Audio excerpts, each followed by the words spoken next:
incarceration or breaking the revolving door syndrome. And of course, we're fortunate to have with us this morning to talk about the positive side of incarceration and how we might break the so-called revolving door syndrome, Pastor KWalker.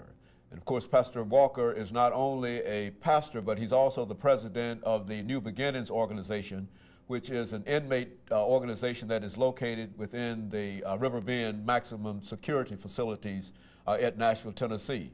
And of course, Reverend Walker, let me welcome you to the show this morning. Well, thank you, Dr. Haney. I'm glad to be here. And to tell you how glad we are to have you here, because we've had you on a number of occasions, and each time you bring us excellent information, and especially the kind of information that is not always readily available. Because I think, as you admitted yourself, that when a man is incarcerated, we follow him all the way up to the prison door, and then we forget about him. And so that's what we want to do today, to remember those individuals that are incarcerated, and to perhaps have you to give us some information that might keep others from following them into that situation. So before we get into that, Reverend Walker, let's talk about you. Okay. For those of our audience who might not know you, to have you to give us some information about your background, your education, and some of the things that were important in terms of leading you to where you are, and then we'll talk about incarceration. All right. Well, Dr. Haney, I was born and raised here in Nashville, Tennessee, of course, and I guess my educational background, Dr. Haney, I did a little studies at Tennessee State University at the time, back in 1975.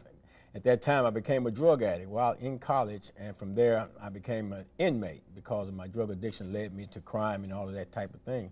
And I ended up in the system. My education, basically, I got most of my education from the streets of Nashville, and therefore, because I've gone through the system and experienced a lot of things, drug addiction, drug selling, crime, and all of those types of things, and God has redeemed me and saved me from that lifestyle. Now I have a passion in my heart to go reach out and to help people to, one thing, prevent them from going into that way of life, and then also to help those that have made that wrong decision and are incarcerated. So that's my passion. That's why I'm here, you know, and I'm the president of the New Beginnings organization, and it's an organization that was founded